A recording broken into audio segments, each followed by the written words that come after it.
لازماً گڑبڑ نہ کریں. آپ حضرات کے علم میں ہے کہ اس سے پہلے ایران کی طرف سے بار بار مطالبہ ہوا کہ حرمین کو بین الاسلامی کنٹرول میں دے دیا جائے اور سعودی عرب کا اس کے اوپر سے جو انتظامی عمل دخل ختم کر دیا جائے. میں نے کبھی تائید نہیں کی, اس لیے نہیں کی کہ میرا مشاہدہ ہے, میں گیا ہوں بارہا, سعودی عرب کی حکومت نے چاہے خود بھی بڑے بڑے محل بنائے ہیں لیکن حرمین کی خدمت کے اندر بھی کوئی کمی نہیں کی. اس پر انہوں نے اربوں ڈالر اس پر بھی خرچ کیا ہے. اس کے اوپر انہوں نے اس حج کے انتظامات پر پوری حکومت جو ہے وہ اپنے آپ کو لگائے رکھتی ہے. لہذا اس اعتبار سے کوئی کمی کی بات نہیں وہاں پر آئی کہ جس کے لیے ضرورت ہو کہ ان کا عمل دخل وہاں سے ختم کیا جائے. لیکن یہ صورتحال اب جو پیدا ہو گئی ہے یہ بالکل مختلف ہے, اسے اس کے کانٹیکسٹ کے اندر دیکھا جانا چاہیے اور اسی کے حوالے سے میں نے چند رائے آپ کے سامنے رکھی. اب آئیے پاکستان کی طرف جو ہمارا اصل مسئلہ ہے, اس کے تو ہم سب سے بڑے ذمہ دار ہیں. اس کی بھلائی ہے تو, برائی ہے تو, اس میں خیر آتا ہے تو وہ بھی ہماری کوشش اس کے لیے ضروری ہے, اور کوئی شر پیدا ہوتا ہے تو اس کی ذمہ داری بھی ہم پر آئے گی. اس کے ضمن میں چند باتیں عرض کر رہا ہوں. شدید ترین خطرہ ہے جیسا کہ میں عرض کر چکا ہوں کہ بھارت حملہ کرے گا. مجھے تو تقریباً یہ رائٹنگ آن دی وال کے مانند ایک فیصلہ نظر آ رہا ہے, بلکہ آج میں کسی سے کہہ رہا تھا کہ اگر اب نہیں تو پھر کبھی بھارت حملہ نہیں کر سکتا. اس کے لیے سچویشن بالکل رائٹ. 2 مرتبہ ایکسرسائز کر چکا ہے وہ, خاص ٹارگٹ بنا کر حیدرآباد کو, اور اس کے پیش نظر ہے سندھ میں جو بھی خلفشار ہے اسے اس کے علم میں جو بھی تصادم ہے. اب بھی اگرچہ اس وقت کی جو ہماری اندرونی سیاست ہے یہ اس کا کرشمہ سامنے آیا ہے کہ جی ایم سید صاحب کو ایگزونریٹ کیا جا رہا ہے, ان کو محب وطن کا خطاب دوبارہ دیا جا رہا ہے. وہ شخص جس نے اسلام کے خلاف انتہائی زہریلی باتیں کی, وہ شخص جس کی کتاب اب پاکستان ٹوٹ جانا چاہیے, وہ لاکھوں کی تعداد میں ہندوستان سے چھپ کر آئی ہے, یہاں تقسیم ہوئی ہے, آج اسے سزا دی جا رہی ہے. یہ ہے ہماری اندرونی سیاست کے کرشمے. میں اس پر تفصیل سے نہیں جانا چاہتا, لیکن اس شخص کی دیکھیے وہ جو علامہ اقبال کا شعر ہے کہ بتکرے میں برہمن کی پختہ زناری بھی دیکھ, دیکھ کعبے میں شکست رشتہ تسبیح شیخ, اور بتکرے میں برہمن کی پختہ زناری بھی دیکھ. کہ نظر یہ آ رہا ہے کہ اس نے رہا ہوتے پہلا بیان یہ دیا ہے کہ ہماری پہلی ترجیح یہ ہے کہ پاکستان ٹوٹ جائے اور ہندوستان کے ساتھ ہم ایک انڈیپینڈنٹ اسٹیٹ کی حیثیت سے کنفیڈریشن قائم کریں.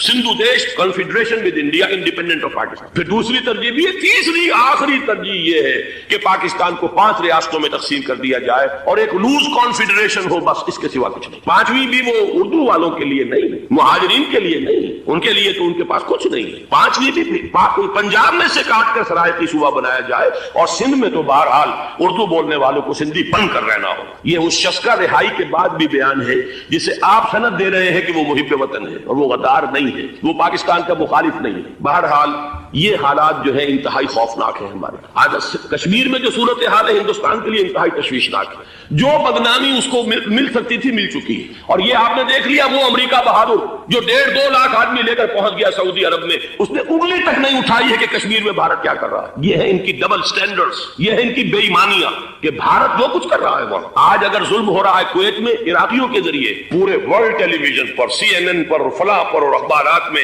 آج بھی ایک لمبا مضمون میں نے اخبار میں پڑھا ہے. لیکن یہ ہے کہ کشمیر میں کیا ہو رہا ہے کہیں تذکرہ نہیں ہو. یہ ہے دنیا کے اندر دیانت اور امانت اور شرافت کا حال, اور بین الاقوامی سیاست جو ہے اس کے ڈبل سٹینڈرڈز. لہذا جو بدنامی بھارت کو آ سکتی تھی وہ آ چکی ہے. ہندوستان سے ایک نوجوان مسلمان صحافی دہلی سے آئے تھے, نئی دنیا ایک پرچہ نکلتا ہے اس کے طرف سے, وہ دورہ کر کے گئے, مجھ سے بھی لاہور میں ملے تھے, تقریباً 1 مہینہ 1.5 مہینہ ہوا. ان کے الفاظ سن کر میں کانپ گیا. انہوں نے کہا تھا کہ بھارت کی حکومت اس کے اوپر تلی ہوئی ہے کہ چاہے ایک اور آخری کشمیری کو بھی ہلاک کرنا پڑے, وہ کشمیر کے اندر کبھی بھی کوئی معاملہ جو ہے کشمیر کی آزادی یا کشمیر کو پاکستان کے لیے جانے کے لیے تیار نہیں. کیا بگڑے گا اس کا؟ آپ سمجھیے کہ اگر 80-90 کروڑ قوم کی ایک قوم ہے, 1 کروڑ آدمی ختم کر, ان کا دل تو جو ہے اس پہ دکھے گا نہیں. حال ہمارا یہ ہے کہ ہم تو کوئی چہرے پہ نہیں کر سکتے. ہم تو اپنی صفائی دیتے رہے کہ نہیں ہمارا کوئی ہاتھ نہیں ہے, ہم نے کچھ نہیں کیا ہے, ہمارا کوئی اس کے اندر عمل دخل نہیں ہے. بس یہی ہماری ڈپلومیسی کا شاہکار رہا. یہ حال ہے پاکستان کا. لہذا بھارت کا وہ معاملہ جو ہے, میں نے جیسا کہ آپ کے سامنے مختلف فیکٹرز گنوا دیے تھے, اندرونی اس کی سیاست, اندرونی خلفشات, وہ تو اب آ کر رہے گا. اللہ یہ کہ اللہ تعالیٰ کے قبضہ قدرت میں ہر شے ہے, وہ ٹال دے تو ٹال دے. مجھے اقبال کا وہ شعر یاد آ رہا ہے, تقدیر تو مبرم نظر آتی ہے لیکن پیران کلیسا کی دعا ہے کہ یہ ٹل جائے. ہم دعا کریں کہ یہ ٹل جائے وقت, لیکن یہ ہے کہ تقدیر مبرم نظر آ رہی. اس حالت میں ہمیں کیا کرنا چاہیے؟ نمبر 1 یہ کہ سب سے اہم شے ہے قومی یکجہتی, اور قومی یکجہتی کے اعتبار سے انتہائی خوفناک مرحلہ آ رہا ہے انتخابات میں. تو کچھ نہ کچھ فساد, کچھ نہ کچھ دنگا, کچھ نہ کچھ ہنگامہ, ایک دوسرے کے خلاف کیچڑ, ایک دوسرے کے خلاف الزامات, بوچھاڑ. یہ تو بڑھتے ہیں. بھارت میں بھی قتل و غارت گری ہو جاتی ہے کچھ نہ کچھ. لہذا یہاں پر بھی پیر پگاڑا صاحب جو ہمیشہ سے کہتے چلے آ رہے ہیں فیملی پلاننگ, آج پھر ان کا جملہ آ گیا ہے کہ شاید اس انتخابات میں فیملی پلاننگ کے ذریعے سے کوئی بہت بڑا کام ہو جائے. پہلی بات تو یہ ہے کہ میں نے اب تک یہ کہا ہے کہ انتخاب کسی صورت میں پوسٹ پون نہیں ہونے چاہیے. اب بھی میں یہ کہتا ہوں کہ اگر تو انتخابات کا بدل صرف ایک ہے وہ مارشل لا ہے, تو پھر مارشل لا سے تو بہتر ہے کہ وہ انتخابات ہو چاہے اس میں کوئی خلفشار بھی. اس لیے کہ مارشل لا کا مطلب جو ہے وہ تو سندھ کے اندر ایک ناگزیر دھماکہ ہو جائے گا, تباہ کن, خوفناک, اور پھر بھارت کو کچھ کرنے کی ضرورت نہیں ہوگی, کیا کرایا اسے سارا معاملہ سندھ کے اندر سے مل جائے. ماشاء اللہ ہرگز نہیں ہونا چاہیے. وہ بات جو سن 80 میں نے 18 اگست 1980 کو کہی تھی ضیاء الحق مرحوم سے, آج پھر اسی بات کی میں تکرار کر رہا ہوں, اعادہ کر رہا ہوں. ماشاء اللہ پاکستان کے لیے سوسائڈل ہے, لیکن ایک آلٹرنیٹ سامنے آیا ہے. ایک تو پشاور ہائی کورٹ کا ورڈکٹ آ گیا, اور یہ کہ کچھ اور لوگوں کی طرف سے بھی باتیں آئی ہیں. 1-2 دن ہوئے ہیں, جنگ میں 2 اہم سرخیاں تھیں, اور وہ بڑے اونچے حلقہ جو ہمارا فوج کا اونچا حلقہ ہے اس کی طرف سے, اگرچہ نام کسی کا نہیں تھا. ایک تو یہ کہ ماشاءاللہ یہاں کسی صورت نہیں لگے گا. دوسرے یہ کہ کوئی قومی حکومت کی تشکیل جو ہے اگر کسی طرح ہو سکتی ہو تو وہ اس وقت کا حل ہے, اور وہ اسی شکل میں ممکن ہے. اگر تو الیکشن آپ پوسٹ پون کرتے ہیں اور اسمبلیاں پرانی بحال نہیں کرتے, تو پھر تو اس کا مطلب یہ کہ ہمارا کانسٹیٹیوشن ایبروگیٹ ہو گیا اور اس کا آلٹرنیٹ سوائے ایک مارشل لا کا کوئی نہیں. لیکن اگر صدر اسحاق صاحب ہمت کر لیں, ملک کے حالات کو دیکھ کر, جو اس وقت صورتحال ہے, جو خطرات ہیں بارڈر پر, ان کو دیکھتے ہوئے یا تو یہ کہ عدالتوں کے ذریعے سے اسمبلیاں بحال ہو جائیں, اس میں حکومت زیادہ رکاوٹ نہ ڈالے, یا یہ کہ خود صدر اسحاق صاحب واپس لے سکتے ہو قدم تو واپس لے لیں. لیکن یہ کہ تمام پارٹی سے یہ پہلے عہد لے لیا جائے کہ وہ ایک قومی حکومت کی تشکیل کریں گے. یہ وہ بات ہے, آپ کو یاد ہوگا مرزا اسلم بیگ صاحب, انہوں نے بالکل شروع میں سن 88 کے الیکشن کے بعد کہا تھا کہ نیشنل گورنمنٹ فارم کی جانی چاہیے. اس وقت تو کسی نے دھیان نہیں دیا, پیپلز پارٹی بڑے نشے میں تھی, اس کو خاص طور پر سندھ میں جس طرح کا واک اوور ملا تھا اس کا ایک نشہ تھا اس کے دماغ پر, اس لیے وہ سوچنے پر تیار نہیں ہوئی. لیکن یہ کہ وہ جو ایک فارسی میں کہا جاتا ہے کہ ہر چیز دانا کنت کنت نادا لیک بعد از خرابی بسیار, اب اس خرابی بسیار کے بعد بھی اگر عقل آ جائے اور ایک نیشنل گورنمنٹ بنائی جا سکے اور اس کے حوالے سے الیکشن کو پوسٹ پون کیا جا سکے, تو میرے نزدیک یہ رائے پوری قوت کے ساتھ دی جانی چاہیے, پیش کی جانی چاہیے. اس لیے کہ الیکشن اس وقت جس خلفشار کا سبب بن جائے گا, ذریعہ بن جائے گا, اس کو تو گویا کہ اور بھارت کے جو گھناونے عزائم ہیں ان کو اور تقویت دینے کا سبب اور ذریعہ بن جائے گا. دوسری بات یہ, اس قوم کے اندر جذبہ جہاد, وہ ڈیفینسو جہاد, دفاعی جہاد, جس کے بارے میں کوئی دو رائے نہیں ہو سکتی کہ اس کے لیے جو جان بھی دی جائے گی وہ شہادت کی موت ہو. اس لیے کہ حضور کی حدیث ہے, من قتل دون مالہ فہو شہید, جو شخص اپنے مال کی حفاظت کرتے ہوئے مارا گیا مسلمان وہ شہید ہے. تو ظاہر بات ہے کہ اپنی آزادی کا تحفظ جو ہے وہ مال کے تحفظ سے زیادہ اہمیت رکھنے والی شے ہے. ایک جذبہ جہاد پیدا کیا جائے اور ایک پیپلز آرمی یہاں پر کھڑی کی جائے. عوامی فوج صرف نہیں کر سکے گی تحفظ جب تک کہ پوری قوم جو ہے وہ فوج کی شکل اختیار نہ کرے. لیکن ظاہر بات ہے کہ اس کا بھی امکان اسی صورت میں ہوگا جبکہ کوئی ایسی حکومت وجود میں آ گئی ہو کہ جس میں اپوزیشن اور گورنمنٹ کا جھگڑا جو ہے وہ اوپر نہ چل رہا ہو, وہ آپس کی بات آرائی نہ ہو, تبھی کوئی پیپلز آرمی جو ہے اس کا تصور جو ہے سامنے آ سکتا ہے. اللہ تعالیٰ توفیق دے کہ ہم اس کو بھی کر سکیں. آخری بات, آج میں سوچ رہا تھا کہ حضور کو اللہ تعالیٰ نے 2 تلواریں دے کر بھیجا تھا. ایک تلوار قرآن, جاہدہم بہی جہادا کبیرا, اے محمد یہ ہے آپ کی تلوار, اس کے ذریعے جہاد کیجئے, قلع قمع کیجئے جاہلیت قدیمہ کا بھی, قلع قمع کیجئے جاہلیت جدیدہ کا بھی, اور یہ بے یقینی کو رفع کیجئے, ایمان پیدا کیجئے. یہ ہے کہ جو آج ہمارے پاس وہ جہاد بالقرآن کے حوالے سے ہے. اور دوسرا ہتھیار تھا دین حق, هو الذی ارسل رسولہ بالہدی ودین الحق لیظہرہ علی الدین کلہ. وہ نظام عدل اجتماعی, وہ جو واقعہ یہ ہے کہ اگر اس کا نمونہ دنیا کو دکھا دیا جائے تو پوری دنیا اسے قبول کرے گی. اس لیے کہ دنیا تو پیاسی ہے, دنیا مختلف نظاموں کو ٹرائی کر کے تھک چکی ہے. اس نے جمہوریت کا تجربہ بھی کر لیا ہے جس نے سرمایہ داروں کی آمریت کی شکل اختیار کر لی. دنیا نے کمیونزم کا تجربہ بھی کر لیا ہے, وہاں سے بھی پسپائی اختیار کر رہی ہے نوع انسانی. لیکن یہ کہ وہ نظام عدل اجتماعی تو ہمارے پاس تھا. پچھلے سال آپ کو یاد ہوگا یہاں پر دسمبر کے مہینے میں اس کے اوپر سیمینار ہوئے تھے, سیاسی نظام, معاشی نظام, معاشرتی نظام, اخلاقی نظام, وہ پورا نظام زندگی جو ہے وہ ہمارے پاس ہے جس کے لیے یہ ملک لیا گیا تھا. اسلامی انقلاب برپا کر کے اور یہاں پر اس دین کو قائم کیا جائے. میں چند باتیں بھارت کے حوالے سے کہنا چاہتا ہوں. بھارت کے سلسلے میں ہم سے بہت بڑی کوتاہیاں ہوئی ہیں ہندو قوم کے حوالے سے. پہلی کوتاہی یہ ہوئی کہ ہم نے 800 یا 1000 برس تک حکومت کی, اگرچہ صوفیاء نے کچھ تبلیغ کی یہاں پر، لیکن علمی سطح پر، انٹلیکچوئل لیول پر کوئی تبلیغ کا کام نہیں کیا۔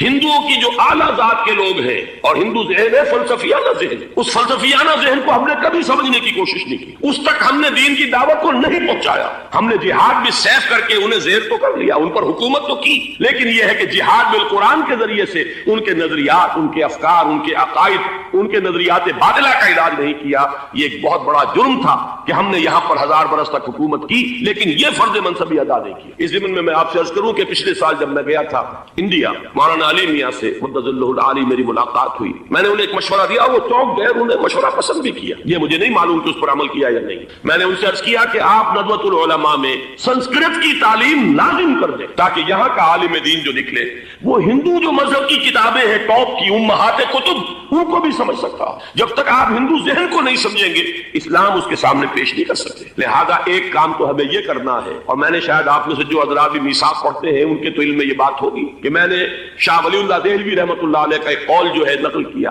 ہندوستان ہی کے ایک رسالے میں وہ ان کا قول جو ہے اس کو کوٹ کیا گیا تھا، وہاں سے میں نے نقل کیا کہ انہوں نے فرمایا کہ ایک وقت آئے گا کہ ہندو قوم کے اعلیٰ ذات کی اکثریت اسلام قبول کر لے، اللہ کرے کہ وہ کام ہو، وہ بھی ہوگا تو جہاد بالقرآن کے ذریعے سے ہو۔ دوسری دو کوتاہیاں کیا ہوئی، دیکھیے میں اس کی مثال دے رہا ہوں۔